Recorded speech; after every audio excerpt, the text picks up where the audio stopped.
Hoje nós daremos início, pela graça do nosso Deus, pregando sobre uma série que fala do porvir. Quando nós falamos do porvir, nós estamos falando da nossa morada com o Senhor na eternidade. E é interessante porque a gente deve iniciar já quebrando alguns equívocos com relação a esse tema. A gente sempre diz que vai morar com o Senhor lá no céu por toda a eternidade. Não é verdade. A Bíblia nos diz que nós moraremos numa terra transformada. Numa terra onde o Senhor renova tudo aquilo que fora destruído pelo pecado. Então, nesse sentido, nós precisamos compreender que falar do porvir é falar sobre dessa terra, ou dessa terra, mas uma terra transformada. Uma terra onde não haverá mais choro, não haverá mais morte, não haverá mais nada que venha causar dano ao nosso coração, onde nós habitaremos com o Senhor para todos sempre. E é importante nós pensarmos que ao nos referirmos sobre esse tema, nós precisamos compreender aquilo que nós entendemos como a trilogia da graça do Senhor. Eu estou me referindo à fé, o amor e a esperança. E nós, como crentes, nós vivemos nessa peregrinação, nesse tempo muito rápido que passamos por essa terra, e nós temos no nosso coração e na nossa mente esses três elementos que são extremamente importantes. Não há mais nada a ser acrescentado. E quando nós falamos com relação a esta fé, aliás, nós vamos perceber que esta fé, ela está de alguma maneira ligada à esperança, porque lá em Hebreus capítulo 11, verso 1, nos diz: ora, a fé é a certeza de coisas que se esperam. E aí nós temos a esperança. A convicção de fatos que não se veem. Então, quando nós vivemos pela fé, e esta fé não é nossa, ela fora dada pelo Senhor no momento da nossa conversão, a palavra de Deus nos diz que a fé é a certeza daquilo que nós esperamos. Então, quando nós pensamos no porvir, nós pensamos através da fé. E a fé não é nenhum sentimento meramente religioso, mas é a certeza de que aquilo de fato vai acontecer. Quando nós olhamos para o amor, nós vamos perceber que este amor é a nossa segurança em Deus. Aliás, da fé, esperança e o amor é aquele que vai nos acompanhar por toda a eternidade. E nós devemos viver aqui nesse mundo pelo amor. O resumo da lei de Deus é o amor. A lei do Senhor diz que nós devemos amar a Deus sobre todas as coisas e ao próximo como a nós mesmos. Quem faz isto, cumpre a lei de Deus, a lei moral, cumpre a vontade do Senhor. E as Escrituras mesmo dizem que Deus é amor, portanto, o Senhor é aquele que está conosco, e nós precisamos entender que o amor é fundamental para que vivamos como crentes neste mundo. Aliás, o Senhor Jesus disse que nós seríamos conhecidos como seus discípulos se tivéssemos amor uns para com os outros. Então, se nós não temos amor um para com os outros, nós não amamos a Deus. E se nós não amamos a Deus, certamente há algo que precisa ser resolvido no nosso coração e na nossa mente. E aí então, além dessa fé, que é a certeza dessa esperança, do amor, que é esta segurança e que nos caracteriza como filhos de Deus, nós encontramos a esperança.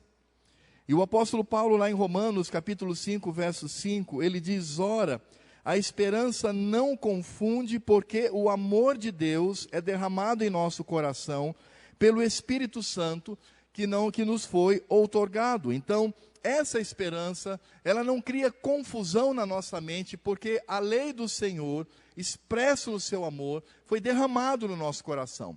E vejam que esses três elementos, eles estão interligados. Esses três elementos não são três objetos separados no nosso coração e na nossa mente, mas eles estão unidos. Porque, de fato, a fé é a certeza da esperança, a esperança não nos confunde por causa do amor de Deus, e o amor é aquele derramado no nosso coração pelo Espírito Santo, através do Espírito Santo, porque Deus é amor. Mas é claro que quando nós olhamos para esses três elementos que estão unidos entre si, a esperança é aquela que aponta para o porvir. A esperança é aquela que aponta para a transformação deste mundo. Por isso, quando nós falamos do porvir, quando nós falamos daquele momento em que viveremos eternamente com o Senhor, daquele dia em que estaremos com o Senhor, nós, aqui nessa terra, temos esta percepção por causa da fé, por causa da esperança e por causa do amor. Agora, qual é o significado deste momento com Deus? Desta eternidade com o Senhor? Isso é algo que também nós precisamos compreender como introdução a esse tema. Porque não devemos olhar o porvir apenas como um momento eterno que viveremos com o Senhor. Mas esse momento traz implicações hoje para a nossa vida, e nós precisamos entender isto. Por isso, quando nós olhamos para Hebreus capítulo 4, o autor dessa carta vai dizer que o porvir é o dia do descanso de Deus. Que coisa interessante. Por isso o autor de Hebreus fala que nos falta um descanso, e só para que você entenda um pouco sobre isto, e me permitam fazê-lo, descanso na língua hebraica é Shabat, exatamente de onde vem a nossa palavra sábado. A palavra Shabat significa descanso. Então, o que de fato o autor de Hebreus fala, e assim é traduzido, diz que nos resta um sábado, resta-nos um descanso para o futuro.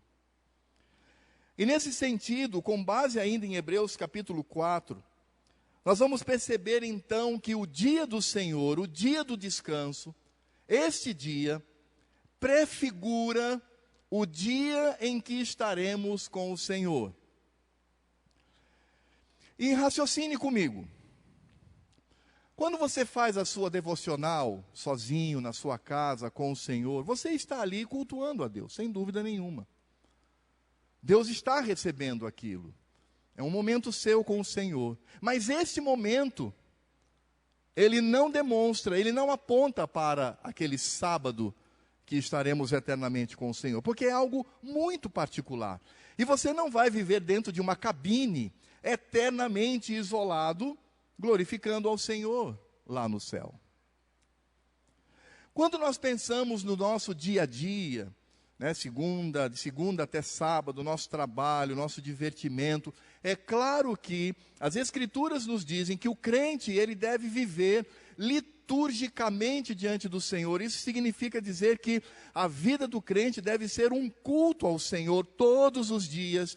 Tudo aquilo que ele faz, tudo aquilo que ele fala, deve ser para a glória de Deus, e de certa forma isso é um culto, mas eu tenho certeza absoluta que lá no céu, e depois com a terra transformada, você não vai para o trabalho, você não vai bater o seu ponto, você não vai ao banco, você não vai resolver questões financeiras. É por isso que quando o autor de Hebreus ele fala sobre este sábado que nos resta, este Shabat, esse descanso no Senhor, ele vai claramente atrelar estes elementos a dois aspectos das Escrituras que são extremamente importantes para a nossa compreensão sobre esse tema do porvir. O primeiro é o fato que o Senhor Deus descansou da sua criação. Deus, do nada, apenas com a sua voz, apenas com a sua palavra poderosa, ele cria todas as coisas. E ele faz isto em 6 dias. E a palavra do Senhor diz então que no 7º dia o Senhor olha para a sua criação, ele vê que tudo era bom, tudo estava perfeito, tudo trazia alegria ao seu coração e ele descansou.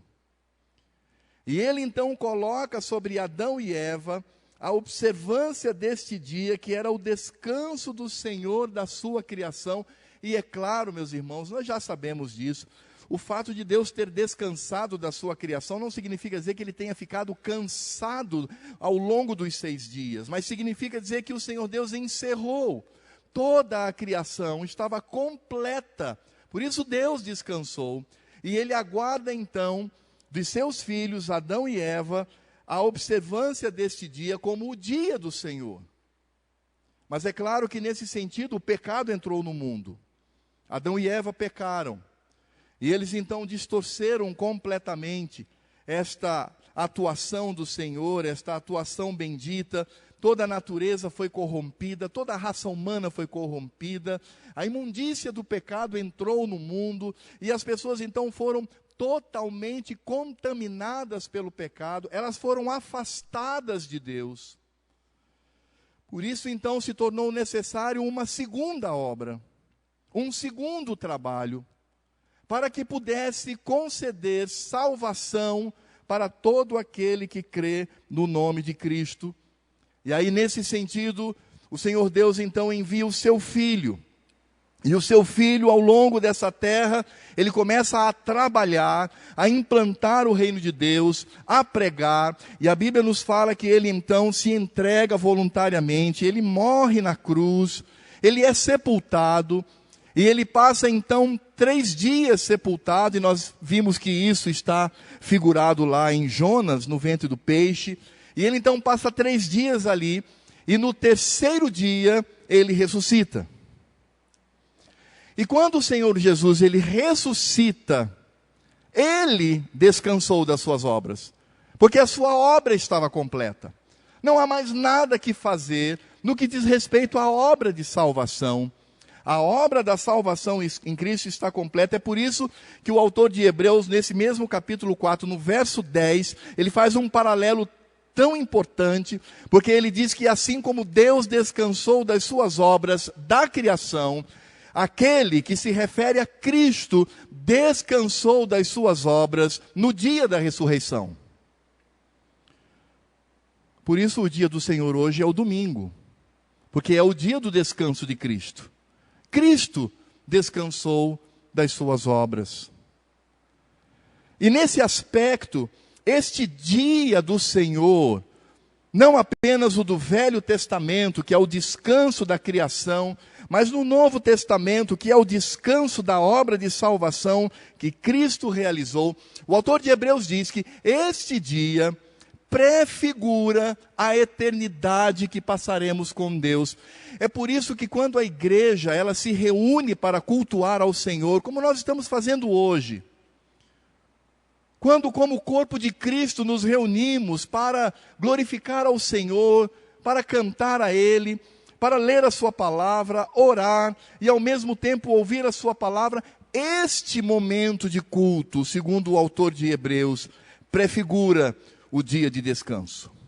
Por isso o domingo é dia de descanso, é o dia do Senhor. E esse dia do Senhor aponta para o sábado, o descanso, o dia que ainda nos falta, quando nós estaremos eternamente com o nosso Deus. Por isto, toda a eternidade em que passaremos com o Senhor, nós passaremos cultuando a Deus, glorificando o seu nome, juntamente com os anjos, juntamente com a natureza, totalmente renovada pelo poder do Senhor, porque todo o universo será renovado, e nós então, com um corpo transformado, como diz lá o apóstolo Paulo, em 1 Coríntios capítulo 15, dizendo que nós teremos um corpo transformado, então os mortos ressuscitarão, e terão esse corpo como o corpo de Cristo hoje. Os que aqui estiverem, terão seu corpo transformado, adaptado. Na verdade, este corpo glorificado é um corpo que será adaptado para a vida eterna com Deus, porque com esse corpo nós não podemos. Esse corpo é pecaminoso, ele se degenera, ele morre. Nós precisamos de um novo corpo, um corpo transformado, um corpo glorioso, para estar na presença do Senhor. Da maneira como nós estamos aqui, nós não podemos contemplar a Deus, nós não podemos contemplar a Cristo, porque caímos e desmaiamos, porque morremos. se não for a graça do Senhor. Mas com o corpo transformado, poderemos nos aproximar do Senhor, abraçar o Senhor, porque o nosso corpo será como o corpo de Cristo. Por isso Cristo é o primogênito da ressurreição. Ele é o primeiro, dando-nos esta garantia de que estaremos com o Senhor, com um corpo transformado. Vocês se lembram do que Jesus era capaz de fazer com o corpo transformado? Ele atravessava paredes.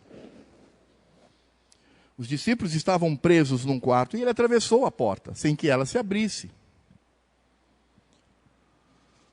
O corpo de Cristo estava preparado para se alimentar. Ele comeu com os discípulos. Então não era um corpo fantasmagórico, mas era um corpo físico renovado. Esse corpo é capaz de voar, porque o Senhor Jesus, ele foi elevado aos céus. Não há nenhuma lei da gravidade que agora possa impedir a locomoção desse corpo. Por isso, por inferência, olhamos para o fato de que no dia em que tivermos o nosso corpo transformado e estivermos nessa terra transformado, nós vamos voar muito mais que os pássaros. Não haverá limites para esse corpo, porque é o corpo adaptado para estar com o Senhor. Por isso, nesse sentido, nós entendemos claramente, por aquilo que as Escrituras nos dizem, da importância do culto solene ao Senhor.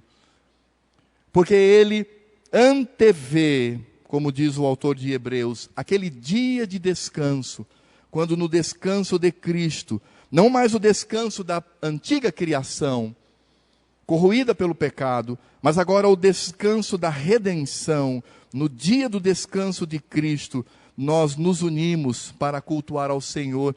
É por isso que o culto, ele sim representa esse dia eterno que estaremos com Deus cultuando por toda a eternidade. Daí a importância e o nosso amor por esse culto que prestamos ao Senhor. O culto não é momento para angariar fundos financeiros. O culto não é um momento para eu me satisfazer com aquilo que eu gosto. O culto é quando nós nos reunimos com muita alegria e prestamos ao Senhor aquilo que lhe é devido, dizendo: Senhor, eu aguardo aquele dia eterno em que nós todos, não apenas eu, nós todos estaremos na tua presença para cultuá-lo por toda a eternidade. Tudo isso se resume na esperança que temos no porvir. Tudo isso apequena, em extremo, esse mundo atual. Esse dia mostra que a nossa passagem por essa terra nesse momento é uma peregrinação, onde devemos olhar para a eternidade, aguardando aquele dia bendito em que o Senhor nos receberá. Nesse sentido, eu quero convidá-lo a abrir a palavra de Deus em Apocalipse, capítulo 21. Eu quero fazer a leitura do verso 1 ao verso 8. E esse é o primeiro texto que nós meditaremos sobre o porvir com o Senhor, sobre esse novo céu e essa nova terra. Diz assim a palavra do Senhor, em Apocalipse 21, de 1 a 8. Vi novo céu e nova terra, pois o primeiro céu e a primeira terra passaram, e o mar já não existe. Vi também a cidade santa, Nova Jerusalém, que descia do céu da parte de Deus, ataviada como noiva adornada para o seu esposo. Então ouvi grande voz vinda do trono, dizendo: Eis o tabernáculo de Deus com os homens. Deus habitará com eles. Eles serão povos de Deus, e Deus mesmo estará com eles. E lhes enxugará dos olhos toda lágrima, e a morte já não existirá, já não haverá luto, nem pranto, nem dor, porque as primeiras coisas passaram. E aquele que está sentado no trono disse: eis que faço novas todas as coisas. E acrescentou: escreve, porque estas palavras são fiéis e verdadeiras. Disse-me ainda: tudo está feito. Eu sou o Alfa e o Ômega, o princípio e o fim. Eu, a quem tem sede, darei de graça da fonte da água da vida. O vencedor herdará estas coisas, e eu lhe serei Deus, e ele me será filho. Quanto, porém, aos covardes, aos incrédulos, aos abomináveis, aos assassinos, aos impuros, aos feiticeiros, aos idólatras e a todos os mentirosos, a parte que lhes cabe será no lago que arde com fogo e enxofre, a saber, a segunda morte. Oremos.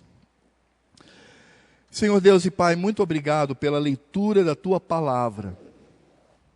Obrigado, Senhor, pelo significado deste dia, o dia das bodas do Cordeiro, do casamento do Senhor Jesus. Ó Pai, nós Te louvamos, porque já podemos vivenciar isto hoje. É aquilo que o apóstolo João, na sua primeira epístola, fala do já vivermos bênçãos eternas, mas ainda não em toda a sua plenitude. Por isso, Pai, enche o nosso coração não só de conhecimento com relação a este dia, daquilo que a Tua palavra nos revela, mas sobretudo enchendo o nosso coração de alegria, para olharmos para este mundo e percebermos que não somos dele. Não é aqui a nossa morada, não é aqui o nosso lar, não é aqui o nosso mundo, porque o nosso mundo será aquele transformado quando novos céus e nova terra estarão diante de nós para usufruto por toda a eternidade na presença do Senhor. Que dia, Pai, que dia glorioso será aquele. E nós estamos aqui, movidos pela fé, a esperança e o amor, caminhando como crentes neste mundo, para a Tua glória. Por isso, ó Deus, acrescenta e traz à nossa memória a lembrança das Tuas promessas, para que não venhamos a pecar contra o Senhor, mas que tenhamos vida de piedade, de santidade, com alegria e júbilo diante do Teu trono de graça. É o que nós Te pedimos, em nome de Jesus. Amém. O livro do Apocalipse é um livro que possui uma característica única. Talvez alguns textos podem ser comparados a algumas profecias de Daniel. E certamente Daniel é considerado como um texto também que inicia esse estilo apocalíptico. E o que significa estilo apocalíptico? É o estilo em que se usa metáforas, se usa figuras de linguagem para apontar para uma realidade. Ou seja, a realidade não é o que está escrito, mas para aquilo que ela aponta. Então o livro do Apocalipse traz uma linguagem fantástica, uma linguagem estranha, que fala de monstros, bestas, marcas, povos, Babilônia, meretriz, falando inclusive que a meretriz está assentada sobre o oceano. Esta linguagem, toda essa linguagem, é a linguagem que aponta para a realidade e uma realidade sublime. Porque o livro do Apocalipse, todo ele está empenhado em dizer que nós crentes somos mais que vencedores em Cristo Jesus. Esse é o objetivo. Algumas pessoas olham para o livro do Apocalipse e sentem medo dele. Talvez por causa de Hollywood, né? Um dos grandes teólogos do Apocalipse. Porque quando fala em Apocalipse, fala em destruição, monstros, bestas, e Arnold Schwarzenegger lutando contra o diabo, frente a frente, e o desejo dele engolir o mundo. Então e aí nós falamos, isso de fato é o Apocalipse. Ou então até as próprias expressões, houve uma destruição de dimensões apocalípticas. Então, sempre nós associamos o Apocalipse à destruição, ao medo, a um momento em que nós devemos fugir, que não queremos nos lembrar. Mas não é nada disso. A palavra Apocalipse significa revelação. Deus revelando a nós uma realidade que nós vivemos aqui. E o empenho de João em Apocalipse é exatamente mostrar pela revelação de Cristo que nós somos mais que vencedores. A síntese deste livro é: crente, você é um vencedor em Cristo Jesus. É isso que ele está dizendo. É por isso então que o livro do Apocalipse ele está dividido em 7 sessões, ou seja, o João ele repete a mesma história. E que história? Basicamente falando sobre o nascimento, a obra, morte, ressurreição e segunda vinda de Cristo. Ele repete isso por 7 vezes nesse livro, em imagens diferenciadas. A impressão é que, de fato, o autor, inspirado pelo próprio Cristo que estava ditando esse texto, a impressão que nós temos é que o Senhor queria demonstrar claramente, 7 é um número perfeito para o judeu, dizer claramente: vocês são vencedores, não há nenhuma dúvida quanto a isso. Nós podemos repetir isso 7 vezes de maneira diferenciada para mostrar a mesma verdade. Vocês são vencedores em Cristo Jesus. É por isso que no primeiro momento nós encontramos Cristo no meio dos castiçais. Isso está do capítulo 1, verso 1 até 3, 22 do Apocalipse. Quando o Senhor Jesus fala àquelas igrejas, demonstrando então o que elas deveriam fazer diante do Senhor. Depois então nós temos a visão do céu e dos selos. Capítulo 4, verso 1 até capítulo 7, verso 17. Esse desenrolar daquilo que nós entendemos como o selo, como a marca, como aquilo que o Senhor coloca sobre nós. Temos depois as 7 trombetas, do capítulo 8, verso 1 até capítulo 11, verso 19. E há a repetição aqui da mesma história. Depois nós temos o dragão perseguidor, onde o dragão ele assume essa postura daquele que tenta destruir a vida daquele que é mais que vencedor, do capítulo 12, verso 1 até 14, verso 20. Depois nós temos a imagem das 7 taças, do capítulo 15, verso 1 até capítulo 16, verso 21. Depois então temos a queda da Babilônia, no capítulo 17, verso 1 até 19 e 21. E aí nós temos então o que é chamado de a grande consumação, que vai do capítulo 20, verso 1, demonstrando a derrota da Babilônia e a supremacia de Cristo, e vai até o final, capítulo 22, verso 21. Então o Apocalipse tem essa vocação de repetir sempre a nossa vitória e demonstrando que a nossa vitória está em Cristo Jesus. Que o mundo ele é tomado pelo maligno, o mundo é tomado pelo mal, seja na imagem do dragão, seja na imagem da meretriz, seja na imagem do falso profeta, seja na imagem da besta. O mundo está entregue ao mal. E nós estamos nesse mundo. E veja que João, quando escreve o Apocalipse, ele está falando de um momento em que a igreja começa a sofrer uma perseguição sanguinária do Império Romano. Roma começa a perseguir então o povo de Deus. E o que João está dizendo é: nós somos mais que vencedores. Aguentem, meus irmãos, aguentem o sofrimento, aguentem a perseguição, não desanimem. Porque o vencedor vai receber a coroa da vida. Aquele que persevera até o fim, este receberá do Senhor a coroa viva. Permaneçam firmes em Cristo. Nós somos mais que vencedores em Cristo Jesus. E ao olharmos então para essa sessão, que vai do capítulo 21, do verso 1 ao verso 8, nós vamos encontrar aqui novamente um resumo daquele dia glorioso em que estaremos com o Senhor. E o verso 1 então, ele vai falar da total destruição do antigo mundo, da antiga ordem, do antigo universo. O verso 1 diz: vi novo céu e nova terra, pois o primeiro céu e a primeira terra passaram, e o mar já não existe.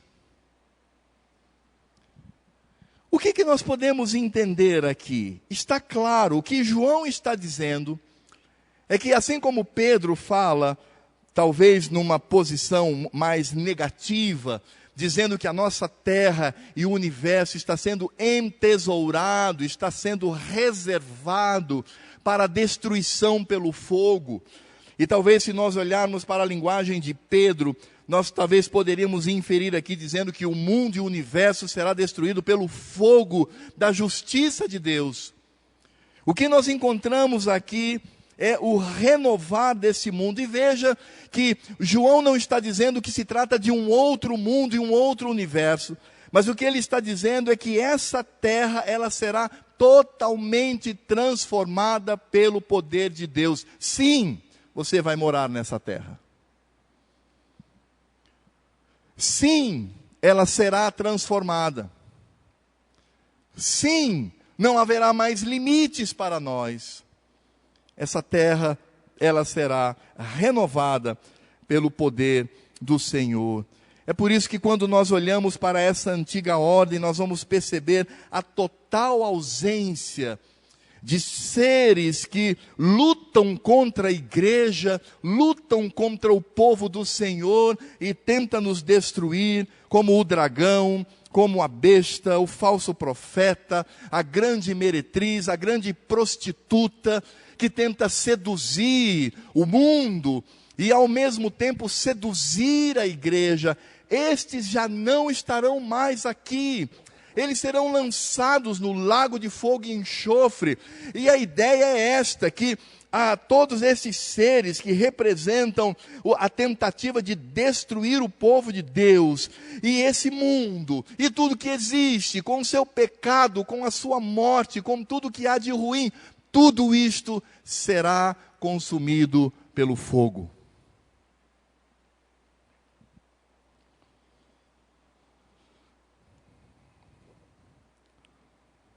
É por isso que nós precisamos compreender que a existência da igreja, tantos séculos depois de Gênesis 3,15, lá os nossos primeiros pais, esse povo do Senhor tem sido preservado até o dia de hoje.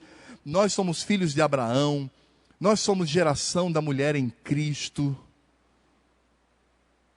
Nós somos aqueles resgatados pelo sangue do Cordeiro. Essa preservação acontece porque Deus está conosco. E olhando para o futuro, nós perceberemos que seremos sim vitoriosos. Mas é interessante porque João não diz apenas vi novo céu e nova terra, pois o primeiro céu e a primeira terra passaram, mas ele diz, e o mar já não existe. E ficamos a pensar talvez qual é o significado dessa expressão, o mar já não existe. Será que nós teremos uma terra totalmente seca, onde poderíamos atravessar a pés enxutos? Eu creio que não. Eu creio que o que João está utilizando aqui é exatamente a sua linguagem. Porque quando nós olhamos para Apocalipse, capítulo 17, verso 15, lá diz, falou-me ainda, as águas que viste, ou seja, os oceanos, onde a meretriz está assentada, a prostituta que seduz o mundo.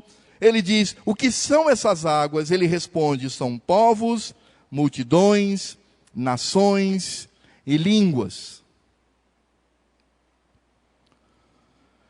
E se nós unirmos a essa resposta que é dada a João, àquilo que Isaías nos revela, no capítulo 57, nos versos 20 e 21, quando ele diz, mas os perversos são como o mar agitado, que não se pode aquietar, cujas águas lançam de si lama e lodo. Para os perversos, diz o meu Deus, não há paz. Por isso, quando João diz aqui que o mar já não existe, esse mar aponta para esta confusão, para esta angústia, para este pecado, para essa turbulência. Porque de fato, se hoje nós temos tantas tecnologias para atravessar o oceano, seja pela sua superfície, sobre ele voando, ou por baixo, submerso. Se nós temos tecnologias que podem enfrentar esse oceano, em certa medida, porque há áreas que o homem ainda desconhece, mas imagine isso na época de João, imagine isso na época de Isaías. O mar era visto como um grande monstro de boca aberta para destruir os homens. Eles não sabiam o que existia depois daquele mar, eles não sabiam o que existia depois da extensão das águas, e eles temiam muito a isto.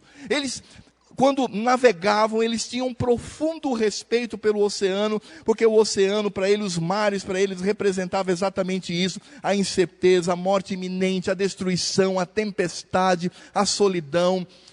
Por isso, quando nós encontramos aqui João dizendo que o mar já não existe, o que ele está dizendo é: não há mais nenhuma confusão, não há mais nenhuma interferência, não há mais nenhuma atuação do mal dos homens nessa terra e neste céu renovados pelo Senhor.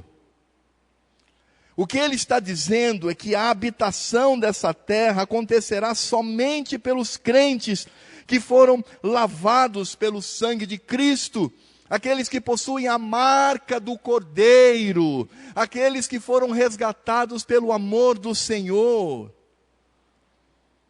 Porque não haverá mais pecado, não haverá mais maldade, não haverá mais absolutamente nada contrário à glória de Deus sobre todos nós. E aí então, quando João fala dessa transformação do novo céu e nova terra, de tudo que irá acontecer, ele fala de um dia especial, ele fala do dia de um casamento. E eu pergunto para você que já se casou, você aí que se recorda daquele dia em que você se esmerou e teve felicidade, se juntou ao seu cônjuge, eu pergunto: que dia especial, não foi? O dia do seu casamento não foi especial? Bom, a não ser que você tenha se casado em circunstâncias complicadas, né? Sei lá, o pai com um revólver. A cidade de Jerusalém, não a Jerusalém terrestre, mas aquela que simboliza o povo de Deus, e ela desce como noiva, adornada para o seu esposo.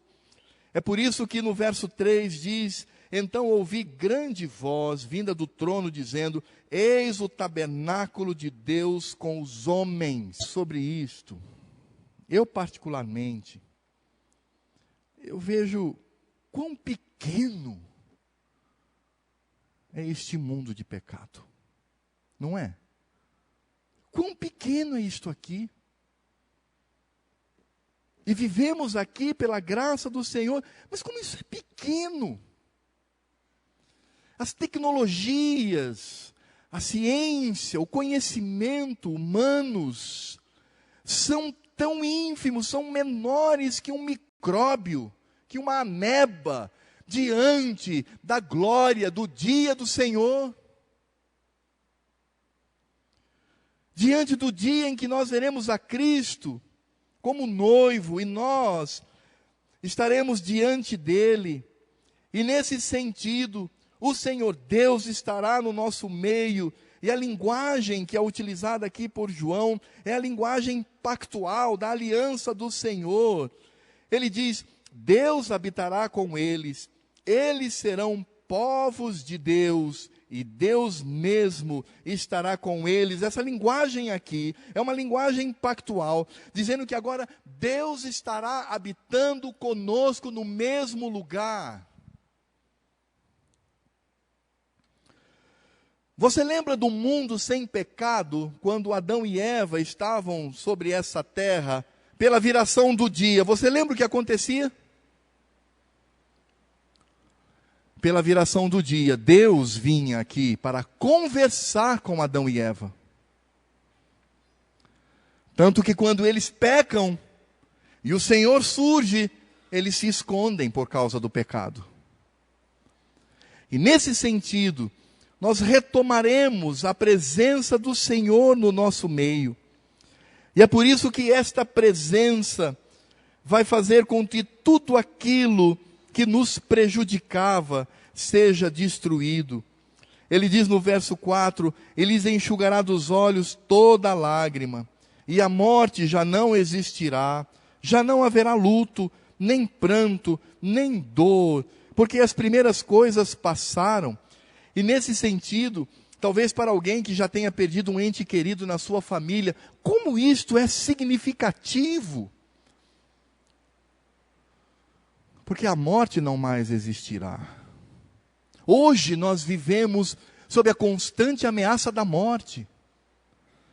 Mas a palavra do Senhor diz que naquele dia toda lágrima será enxuta pelo Senhor. A morte já não estará entre nós. O luto será algo do passado, algo do nosso esquecimento. Não haverá pranto, não haverá choro, não haverá dor, não haverá doença, não haverá nada, onde todos nós viveremos em comunhão com Cristo e o nosso Deus. É isso que nos aguarda.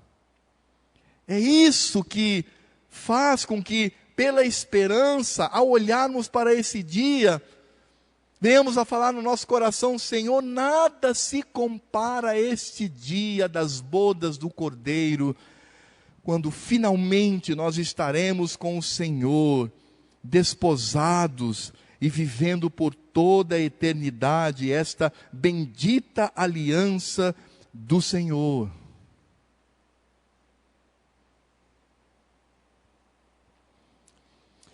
Sabe, meus irmãos, eu acredito que muito crente mesmo, salvo, filho de Deus, mas tem muito crente que se apega tanto a esse mundo, e isso acontece porque ele não se lembra do que Deus tem preparado. Nem olhos viram, nem ouvidos ouviram, nem jamais penetrou em coração humano o que Deus está preparando especificamente para você naquele dia do descanso eterno. E sabe quanto isso vai te custar? Nada. E sabe por que não vai te custar nada? Porque Cristo nos concede isto. É exatamente o que nós encontramos do verso 5 ao verso 7, a garantia desta herança bendita, deste momento sublime em que não haverá mais relógio, tempo, não haverá mais nada. Estaremos num momento com o Senhor por toda a eternidade. E a palavra do Senhor, mostrando a garantia de tudo isso, diz no verso 5, e aquele que está assentado no trono disse: eis que faço novas todas as coisas, e acrescentou: escreve, porque estas palavras são fiéis e verdadeiras. Disse-me ainda: tudo está feito, eu sou o alfa e o ômega, o princípio e o fim. Eu, a quem tem sede, darei de graça da fonte da água da vida. O vencedor herdará estas coisas, e eu lhe serei Deus, e ele me será filho. E é interessante porque a garantia que nós temos é o próprio Cristo. Aqui João diz que a palavra do Senhor é palavra fiel. Ele diz: escreve, porque essas palavras são fiéis e verdadeiras. Elas de fato irão se cumprir. Meus irmãos, mais uma vez, ressalta-se aqui algo que muitas igrejas e muitos crentes, ou que se dizem crentes, têm abandonado: a suficiência das Escrituras. A revelação de Deus para a sua igreja. Não há mais nada que buscar. Não há mais nada que perscrutar.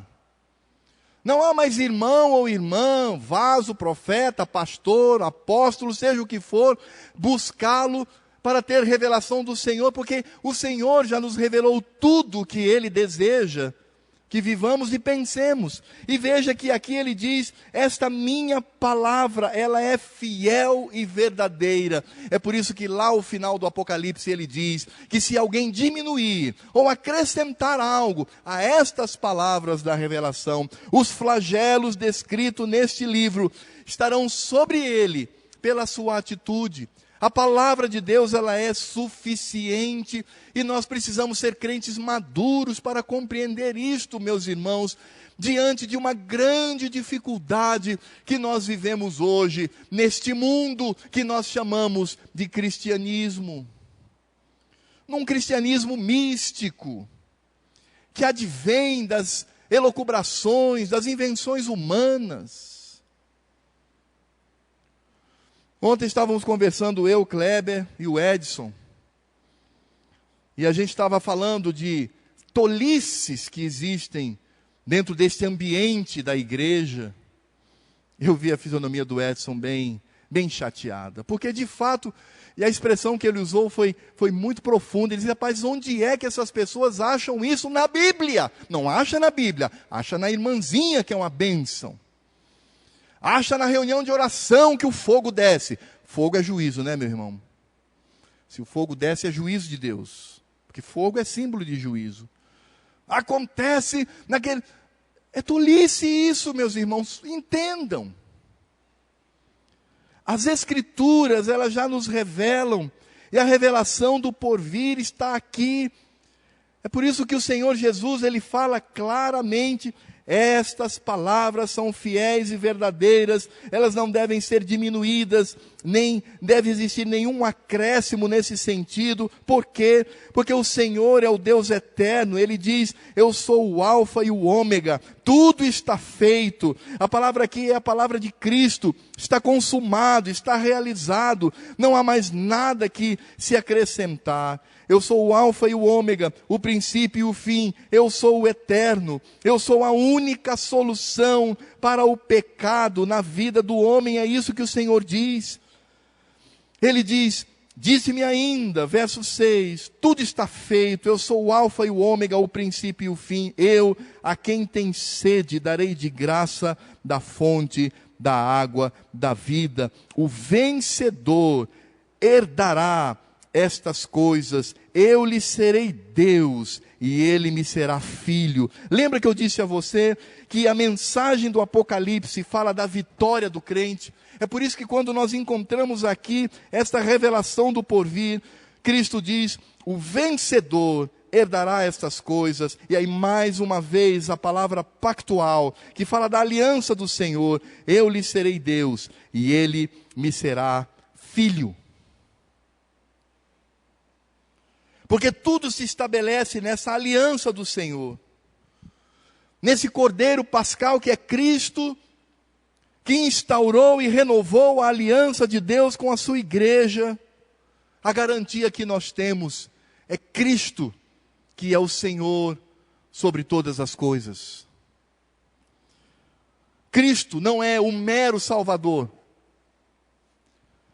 Cristo não é simplesmente um companheiro. Ele é Salvador e Ele é nosso companheiro, mas Ele é aquele que garante a vitória do crente nessa terra.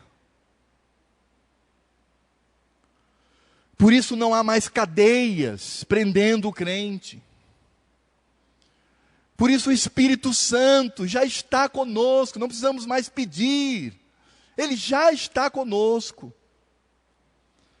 É por isso que temos as Escrituras para fazer com que esse Espírito Santo cresça e sejamos cheios do Espírito Santo, homens e mulheres de Deus, piedosos, santos, vivendo vida na palavra, vida de oração e agradando ao Senhor e sendo bênção na igreja.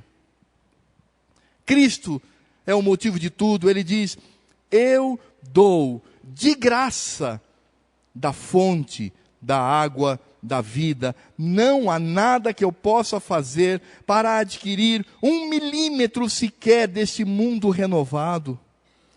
Somente o Senhor, e Ele basta, é a garantia que nós temos. Por isso uma das frases que eu tenho colocado como frases escritas com tinta de ouro, tinta dourada no meu coração é: Cristo me basta. Não há mais nada a acrescentar. Cristo me basta para que eu seja alegre, para que eu seja feliz, para que eu tenha esperança, para que eu seja vencedor. Cristo me basta. É por isso que João ele ressalta aqui um final tão triste, não para nós, mas para aqueles que negaram a Cristo. Aqueles que têm sobre si a marca da besta e não a marca do Cordeiro. Ele diz: quanto, porém, aos covardes, aos incrédulos, aos abomináveis, aos assassinos, aos impuros, aos feiticeiros, aos idólatras e a todos os mentirosos, a parte que lhes cabe será no lago que arde com fogo e enxofre. A parte que lhes cabe é o fogo de Deus. A parte que lhe cabe é este fogo que não simboliza a presença de Deus entre os crentes, mas o fogo que simboliza a presença de Deus nos incrédulos, sancionando juízo, justiça sobre eles. João diz, a saber, a segunda morte. E esse contraste não é para que tenhamos qualquer tipo de dúvida no nosso coração. Esse contraste é para mostrar que estes que hoje podem estar muito bem neste mundo, vivendo de forma desregrada, sem nenhuma lei, sem nenhum temor do Senhor, estas pessoas receberão sobre si o juízo de Deus, porque rejeitaram a Cristo, porque rejeitaram ao Senhor, e obtiveram então sobre si o juízo do nosso Deus. E aí nós poderíamos encerrar fazendo algumas aplicações para a nossa vida. A primeira delas, meu querido irmão, se você tem vivido hoje uma vida triste, cabrunhada, deprimida, sem sorriso, sem ânimo, você precisa pensar um pouquinho no dia da boda do Cordeiro. Você precisa levar o seu olhar da fé, a sua esperança para aquele dia. Você precisa fazer isto, porque não há como ficar indiferente diante de uma mensagem tão feliz, tão alegre como esta.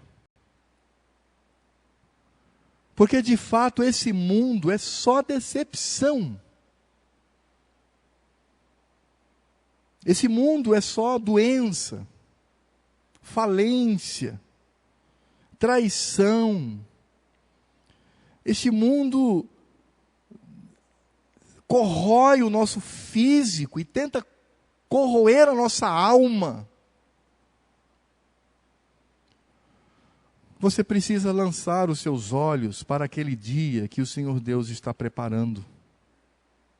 Você precisa tirar um pouquinho os seus olhos deste mundo que será consumido pelo fogo, junto com toda a maldade que nele existe, e olhar para aquele dia do Senhor, renovado pelo seu poder.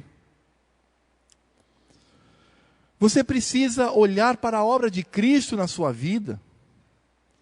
Você precisa valorizar essa obra de Cristo na sua vida. Você precisa reconhecer que nenhum esforço nesse mundo para a glória do Senhor é capaz de se tornar exagero diante da obra de Deus na nossa vida. É por isso que quando nós cultuamos ao Senhor tem que ser com alegria. É por isso que quando nós fazemos a nossa devocional a sós com o Senhor deve ser com alegria. Por isso que quando nós trabalhamos, estamos no nosso trabalho, na escola, é com alegria. Porque o Senhor está conosco. Porque o Senhor está ali ao lado. E Ele nos garante essa vitória. Não só a vitória neste mundo, sendo mais que vencedores, mas garante aquele dia glorioso, em que desceremos ataviados como noiva sobre essa terra para as bodas do Cordeiro. Eu tenho certeza que muita gente naquele dia, muito crente salvo, vai dizer: ô Senhor, como é que eu pude perder tempo com tanta palha, madeira e feno, quando o Senhor tinha reservado para mim esta glória e este brilho. O crente não pode andar como um derrotado sobre esse mundo. Não pode. Porque ele é vitorioso em Cristo Jesus. E mesmo diante das grandes dificuldades, ele precisa compreender que um dia ele estará no descanso eterno do Senhor. Eu não sei quais serão os velórios que eu participarei de pessoas que estão aqui presentes. Como eu também não sei quais as pessoas aqui presentes estarão presentes no dia do meu velório. Mas uma coisa eu sei, que um dia tudo isto deixará de existir. E aqueles entes queridos que foram na frente, que estão no seio de Abraão, que estão aguardando este dia, nós o veremos com um corpo físico e seremos capazes de reconhecê-los, de abraçá-los, de beijá-los, e talvez escorra lágrimas dos nossos olhos, mas não de tristeza, mas de alegria, dizendo: que saudade eu tinha de você. Mas agora nós estamos juntos por toda a eternidade. Não há morte, não há nada que possa retirar isto de nós. Eu gostaria de, talvez, quebrar um pouquinho o protocolo. Não sei se os músicos são capazes de cantar aquela música que fala sobre o céu. Ó Pai, eu queria tanto ver. São capazes de cantar? Cadê o Leandro? Onde está você, Leandro? Alguém é capaz? Não é capaz de tocar essa música? Não, mas eu sou. Eu convido o Quinha para vir aqui à frente. Ele vai dirigir essa música, que é do irmão dele. Você pode fazer isso, Quinha? Pode ou não? Fique à vontade. Venha. E nós vamos cantar aquela música que diz: ó Pai, eu queria tanto ver o meu Senhor descer, vindo me encontrar. E eu gostaria que você refletisse sobre esta música e refletisse sobre o significado deste céu que nós teremos aqui. Os que fazem parte do grupo Agnes, os contracanto, que conhecem a música, venham também nos ajudar para que possamos cantar.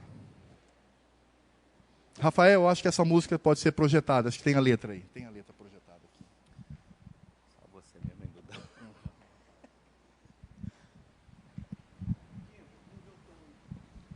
Dá um Fá, um Ré, um Si, um Mi, qualquer coisa. Tudo. Ah, Senhor.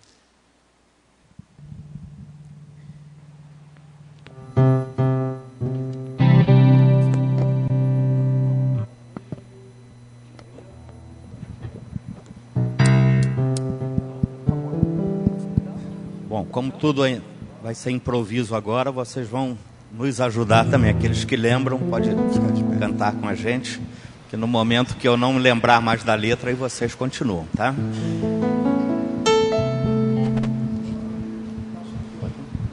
Quinha. Ah, ok. Tem a letra ali.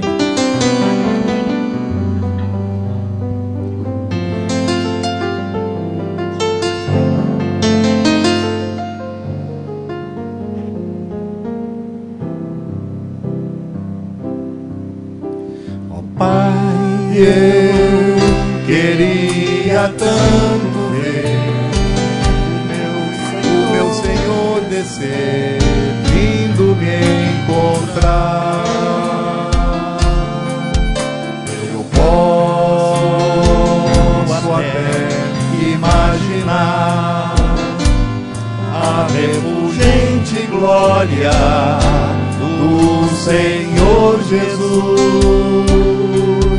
transpondo as brancas nuvens no mais puro azul, onde nem sul nem norte existirá. E em meio a lágrimas, sorrisos de alegria e de prazer, eu que era cego e agora posso ver, contemplar,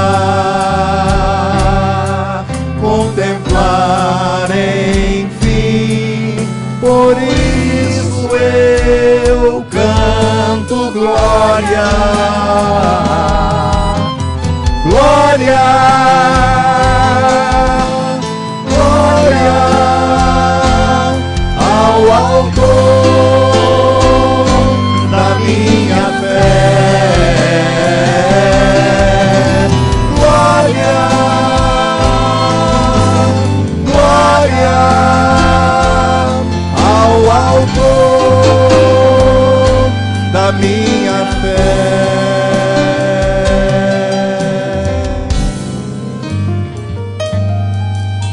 Ó Pai, eu queria tanto ouvir o som que vai abrir o encontro triunfal, rever amigos que um dia em Cristo foram feitos meus irmãos, e agora sim podemos dar as mãos, pois temos todos somente um só Senhor. E eis o consolo que envolve a minha vida, o meu Senhor Jesus, que foi morto sim naquela cruz, voltará, enfim. Por isso eu canto glória, glória, glória ao Autor da minha fé. Glória, glória ao Autor da minha fé.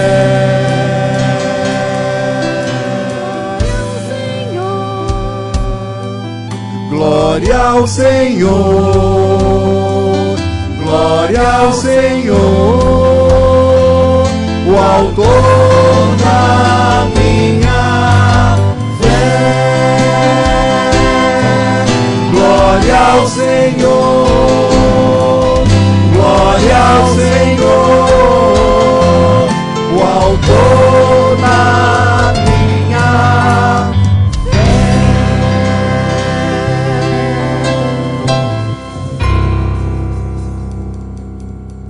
Ok, vamos orar. Bondoso Deus, nós às vezes nos prendemos tanto às coisas do nosso dia a dia, e somos tão imediatistas, pensamos muito no nosso trabalho e às vezes até para alguns de nós o trabalho está diretamente ligado ao teu reino, mas gastamos tanto tempo com essas coisas e não conseguimos olhar para algumas coisas que o Senhor tem prometido e tem preparado para nós, para a eternidade. E hoje à noite o Senhor trouxe através da tua palavra essa mensagem que nos sacode, que nos faz acordar e olhar para o futuro e pensar em tudo aquilo que o Senhor já está preparando, já tem preparado para nós. Nós entendemos muito pouco daquilo que representa a eternidade, mas esse pouco que o Senhor nos mostra através da tua palavra já é tão interessante e tão maravilhoso que ficamos imaginando como vai ser aquele dia, quantas surpresas nós vamos ter. E Pai, tudo isso o Senhor tem preparado para nós, independente do nosso merecimento, porque não há mesmo em nós merecimento algum.